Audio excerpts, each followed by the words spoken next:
Welcome back again for part two with Victor De La Flor. We are talking about his retirement journey and his retirement from the Marine Corps. Again, if you need to find us, we're on all places on the internet, on YouTube, on iTunes, and we are now on Reads Across America on Wednesday evenings at 11 p.m. That's where you can find us. You can check them out on iHeartRadio and a couple other places, and we would love to have you listen to us there as well. So, back to what we were discussing earlier in the show. Let me just jump over to your actual transition. So, again, as we discussed in the first part, you do have a YouTube channel, you have a Facebook group that you're using to actively reach out to people and to also share your journey through retirement. If there are like one or two key things in there that you could point to as far as the retirement process itself, good, bad, or otherwise, and if there is a happens to be a YouTube link, you can just let me know and I can drop it in the show notes as well. But maybe like one or two key points that people who are transitioning or retiring need to look at. Yeah, yeah, of course. So I think one big thing is the insurance, right? A lot of folks miss that life insurance piece. I know I did, so I started learning a lot about it.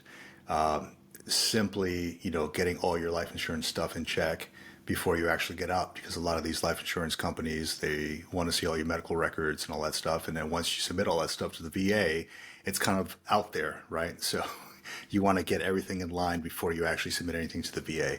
And I was at fault with that because I had already gone to my VA appointments, and then then afterwards I'm looking for life insurance because at some point your SGLI is going to run out, right? You're not going to get that 400, 500, I don't know what it is right now, 400,000 anymore after you get out. So you want to look at that early on. Another thing is, hitting those milestones where you should be when you're actually looking to retire, right? So I've gotten some questions from folks who are like, I don't know, maybe 3 months away, 6 months away from retiring, and they're like, "Hey, how do I start this?" I'm like, "Dude, you should have started this like 2 years ago." But it's not at the end of the line for this guy. It's just he's going to have to expedite things a little bit. So knowing your timelines, knowing where you should be at 2 years out, 1 year out, 6 months out. Also with that is the BDD process, the benefits delivery at discharge. A lot of folks kind of miss the timeline on that, right? So that's basically you submitting your documents for a VA claim while you're still active duty. So that way, when you actually hit your actual EAS date, you would rate a VA claim, right? A VA rating, instead of doing that on the back end where it could take a lot longer. So BDD, you have to be within 180 days to 90 days of your actual EAS. So I made it a point to when I met with my DAV person or the DAV office, they told me it has to be 180 days out at least. So I put it in my calendar, 180 days. Like on this date, I will go see the DAV office and get everything set up with them. And I recommend everybody do that. Go over there to your VSO, your Veteran Service Officer, or DAV, whatever service you're using, and put it on your calendar. 180 days out, that's the day you need to contact them to get your BDD started, because it's going to eliminate so much stress. I've seen folks trying to submit things on the back end, and it just seems a lot harder. It's easier when you're still active duty, when you're still doing that. So yeah, those are probably three big things. I mean, aside from that, it's trying to get your education together, making sure that you have all your certs ready. Doing your resume, getting a resume writer. Services like Hire Heroes USA that I went through, they actually wrote my resume for free. All I did was provide them about 12 years of my fitness reports or my evaluations in the military, and this service they wrote up an entire resume for me. I mean, you're gonna have to change a couple things, like reword things and all that, but for the most part, the bones are there.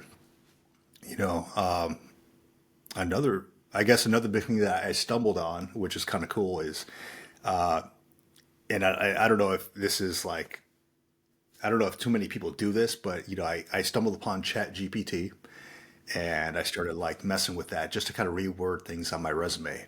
And I was dumbfounded at how accurate, how great this thing is. Like it just words things. I'm over here trying to be a wordsmith, trying to make things look nice and organized and kind of capture my entire, professional summary or what I've done. And all I do is go on ChatGPT and I'm like, hey, look, here's what I've done. Write me a professional summary on this. And bam, just writes it out for you, like on the spot. And I'm like, mind blown, right?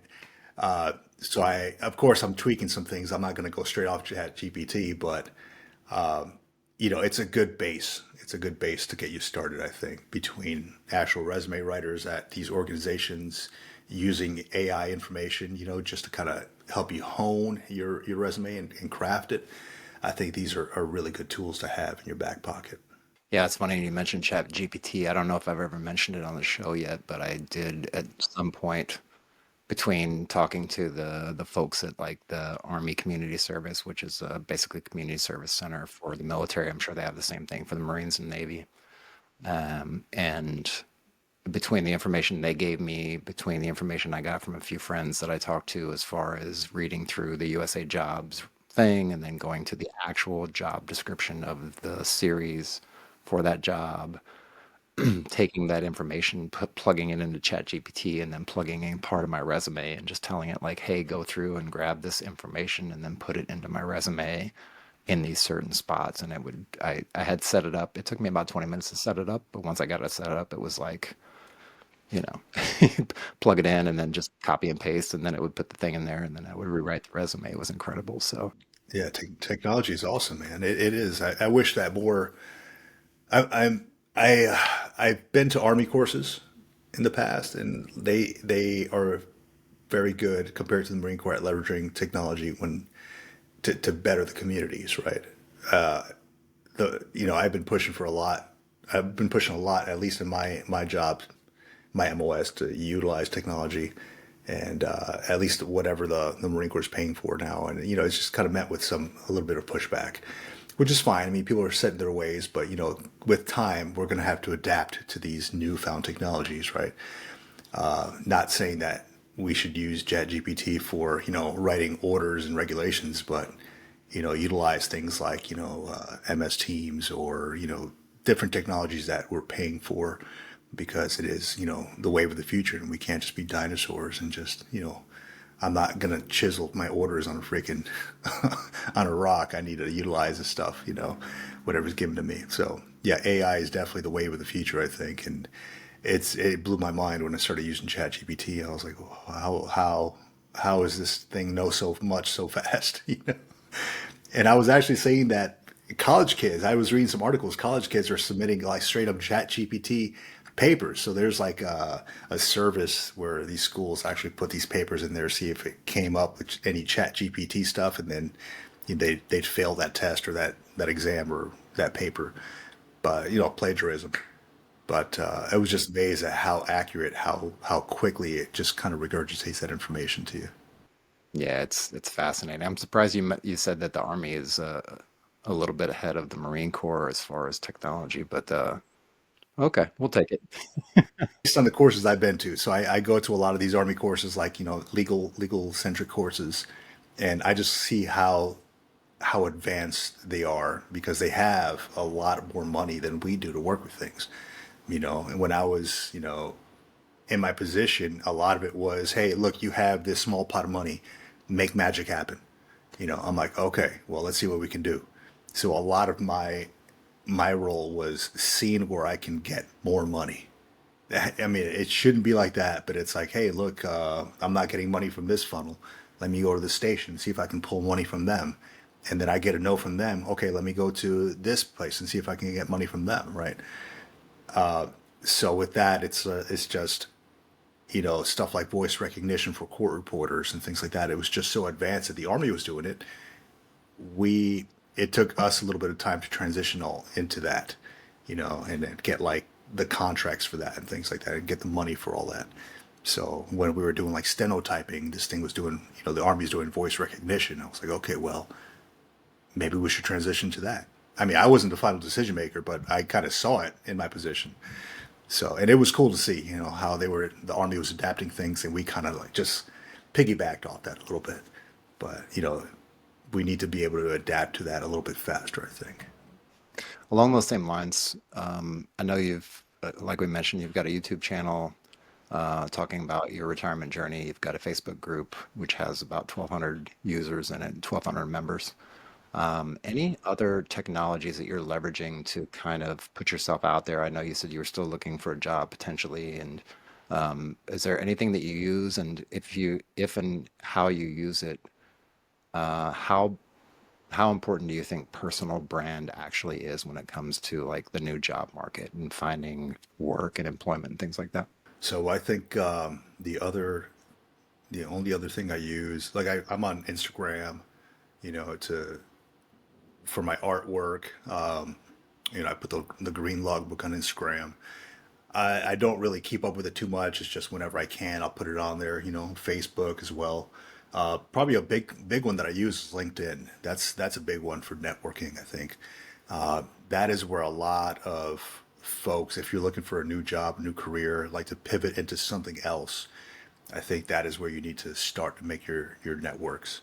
A lot of folks don't even know this, that LinkedIn gives you a premium subscription if you're going to retire. If you're military in general, they give you a 1 year of free, LinkedIn Premier, I think it's called.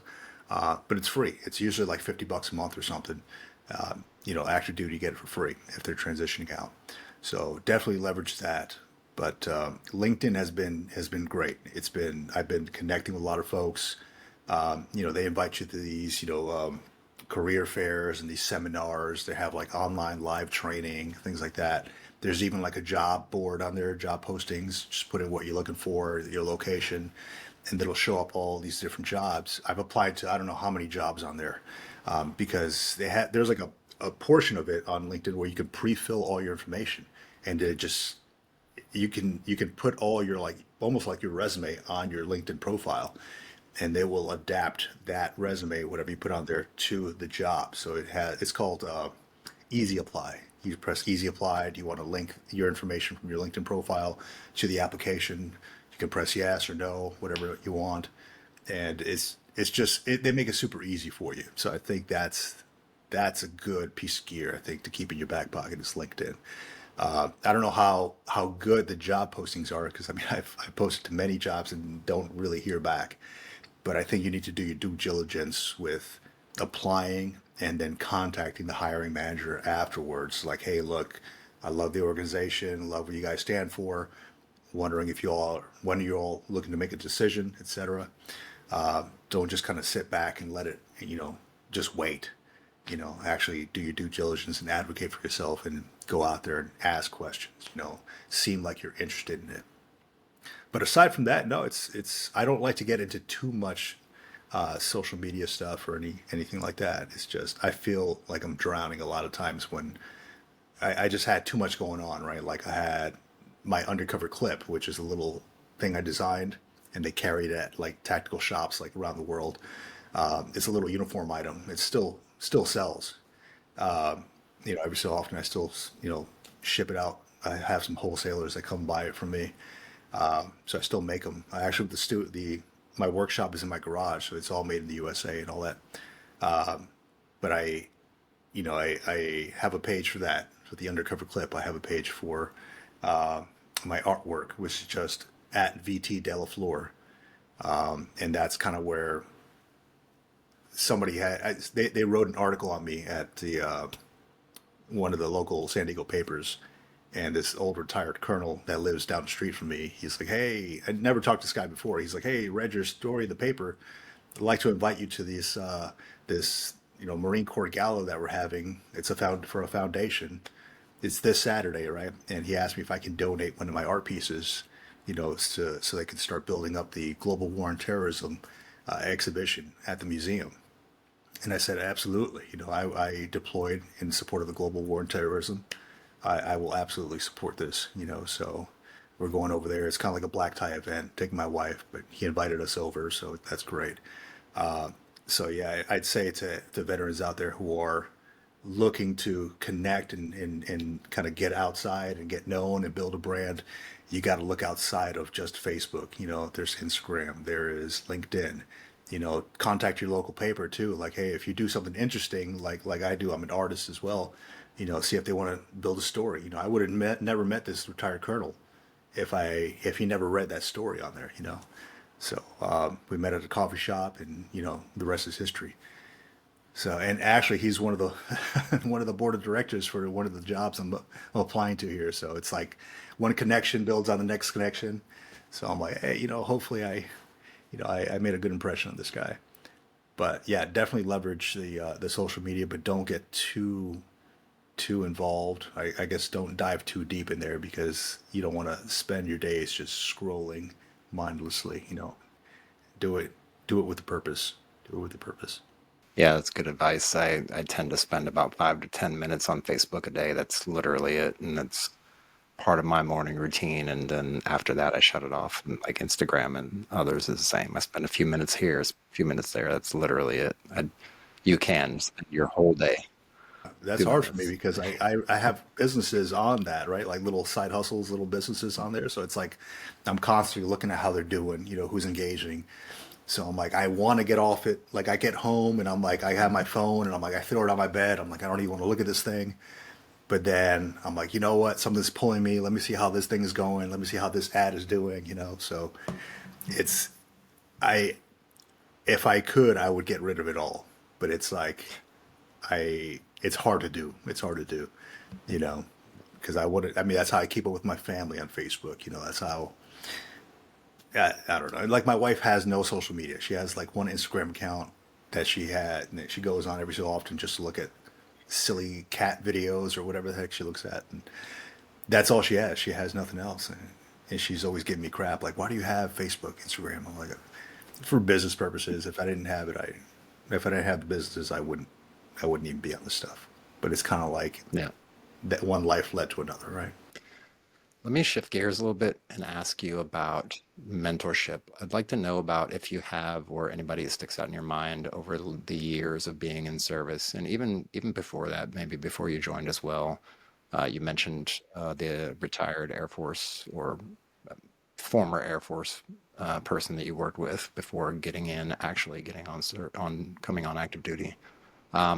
How do you feel about mentors? Do you have one that you could point to that sticks out in your mind and what made him or her a good mentor? And then uh, to follow along with that, is there anything that you're pursuing personally as far as mentorship, mentoring down versus pulling mentorship in? Absolutely. So I'll say I don't have one particular mentor that I look to. I have several folks that I learn from. Each person that I talk to that I pull information from has their own qualities, right? So if I want to learn about business from one person, I will talk to that person. If I want to learn about spirituality from another person, I'll talk to them. So there's not one all-encompassing person that I keep in contact with for mentorship. I will say that I probably contact these folks. I don't know, maybe monthly. I mean, I don't get too involved because I like to figure things out myself a lot of times. I will ask for a little bit of guidance and then I'll just kind of run with it from there. After 20 years of, doing things and figuring things out, it's like I have a hard time, you know, reaching out for assistance, but I know I'm not hard headed. I know when I need assistance and I know when to ask for it, right? Um, as far as as far as mentoring myself, I don't know that I'm a mentor. Like, all right, so in the Marine Corps, they had a mentorship program. You are assigned folks to mentor. And, I used to do that years back, but it almost felt like it was like forced, right? You got this young Marine who really, you're trying to guide, but they either want, it's kind of like you can lead a horse to water, but you can't make that horse drink, right? It's like they either want to listen or they don't. Most of the times I've had good experiences with that, but there's been one or twos who don't like my leadership style or didn't like what I had to bring, and they just went off and did their own thing.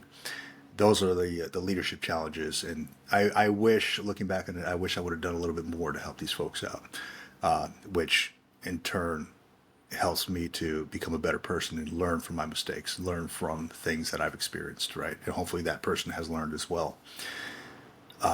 I don't. know that I'm anybody's mentor right now. I hope I am, because I talk to folks regularly and people reach out to me every so often for assistance.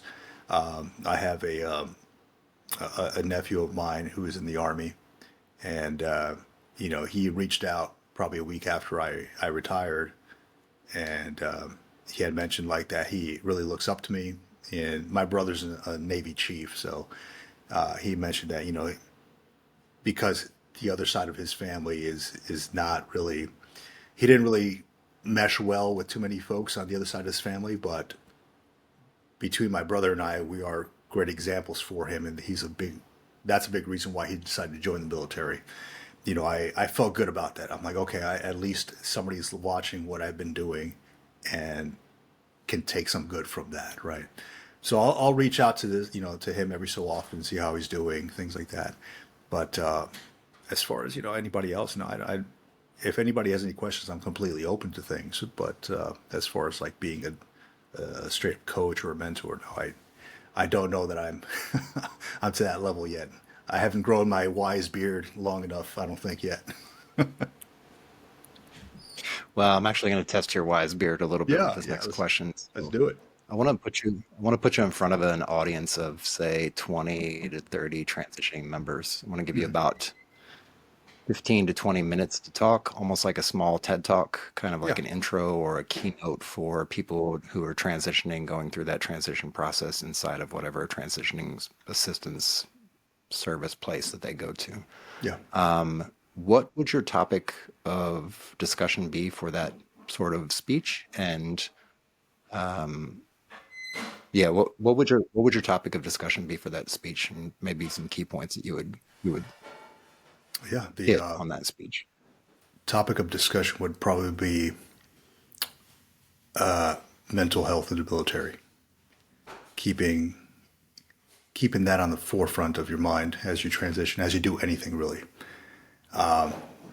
Mainly because being in my field, I've encountered a lot of folks who have had struggles with that, and it has affected them in many ways, both administratively. They people have gotten some trouble. People have not made it through life, unfortunately. So I'd say mental health is probably the big key. Knowing when to reach out, knowing when enough is enough. It's no matter if you're an E3 or an E9, there's no bad time to reach out to somebody. And I have encountered a lot of folks who have a tough time reaching out, and it's not until it's too late that they actually look for something, or they just never look for anything, right? So that would be a big piece of my talk. Kind of giving some examples of my experiences, friends who I've had, who I have and have had, friends who I've lost, things like that. Because it's a big piece of the military that I don't think gets talked about enough. Now, especially with social media, it's starting to get talked to. But back when I came up, it was like, hey, if you need to go seek medical for something, you're seen as weak, and it shouldn't be like that. I think that is keeping a good keeping good mental health. I think is a big part of being a leader. So I think I would talk a lot about that. Yeah, thank you for that. That's I agree. It's something that's kind of started to accumulate over time and it's gradually building and growing and the stigma is starting to go away slightly over time as we progress. I know in the military, in the Army, we do a master resiliency training that we've done for probably about 10 years now. And it's directed specifically at those kind of things. It's like the total mental, physical, emotional health kind of triad that they're trying to get at and tackle and be a little bit more proactive about and to open the conversation a little bit more because it's very touchy feely. And I know when I first started training that stuff, people were like, we don't really want to talk about it. And now it's more of an open conversation. It needs to be to be honest. It needs to be. I mean, there's too many folks that we're either losing or they don't realize until it's too late that there was help there for them. And it's unfortunate, but that's part of being a leader is identifying that, knowing when enough is enough, and knowing how far to push your folks before a breaking point. And I think a lot of folks don't realize that, and that's when you negatively affect your younger Marines, soldiers, whatever it might be. As a leader, you need to identify that. As a leader, you need to be able to you're basically there for your guys, right? They work for you, but you work for them as well. It's vice versa. So you just need to be able to identify that. And I think when we have these trainings, like at the base theater or things like that, people are like, hesitant about going, or it's kind of like a check in the box, right? It's always been like that. Oh, we got this annual training, check in the box. But it needs to be a little bit more than that. How that'll happen, I don't know yet. It's a conversation I had with somebody yesterday about an issue with mental health, and somebody I did work with. I don't know how we get that point across, but it's something I'm thinking about as I'm moving forward with this whole green logbook and things like that.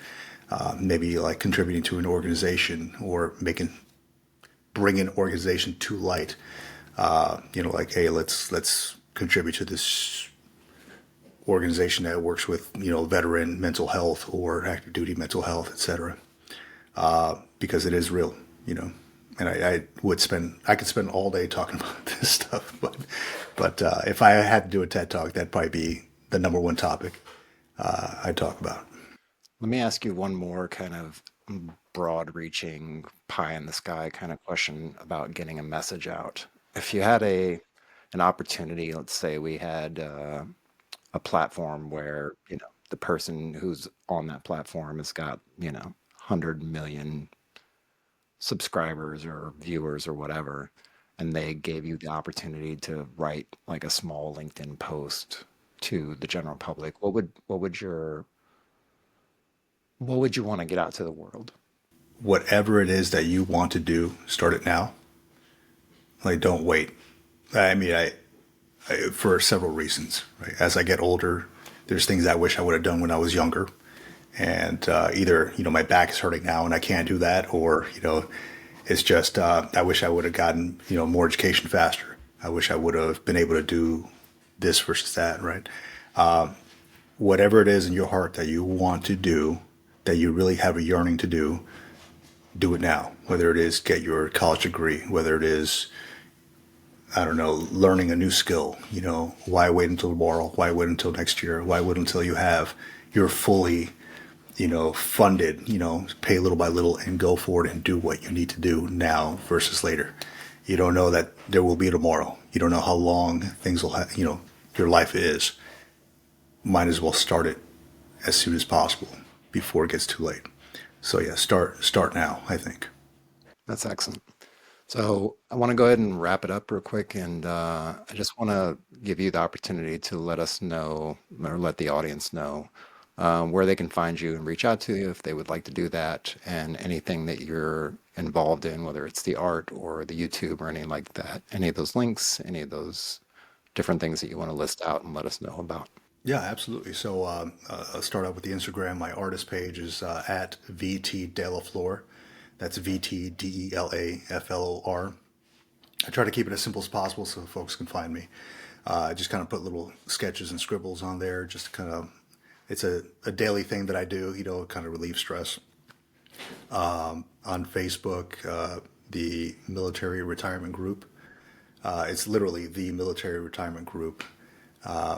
There's, let me see here, the Green Logbook on YouTube.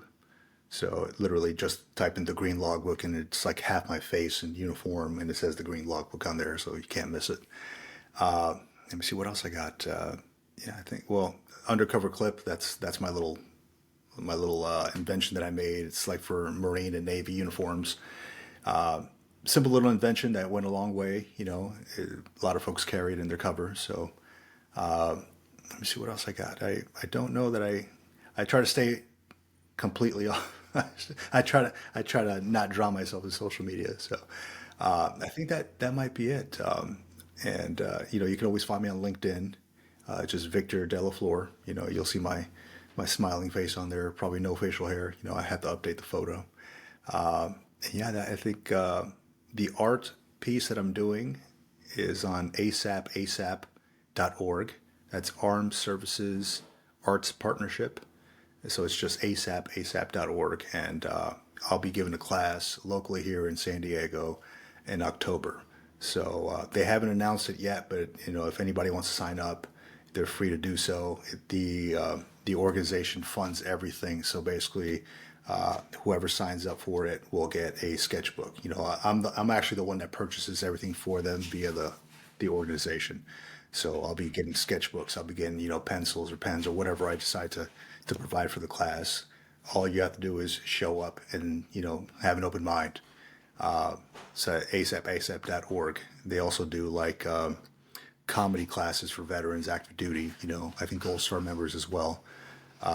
Comedy classes, writing classes, storytelling classes. But it's pretty cool how they do it. It's you take, like, say, the comedy class, you you learn how to do comedy over 6 weeks, and then you have a graduation where you actually get up in front of people at a comedy club and do a set. So it's like, yeah, it's pretty cool. Like, they put you out there, but you're there to learn, and then you express what you've learned. So it's super cool. So I signed up for the writing class, and then I'll be writing a little story when the time comes here in about 6 weeks.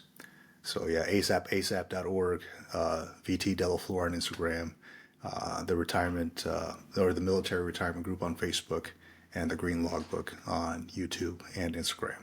Awesome.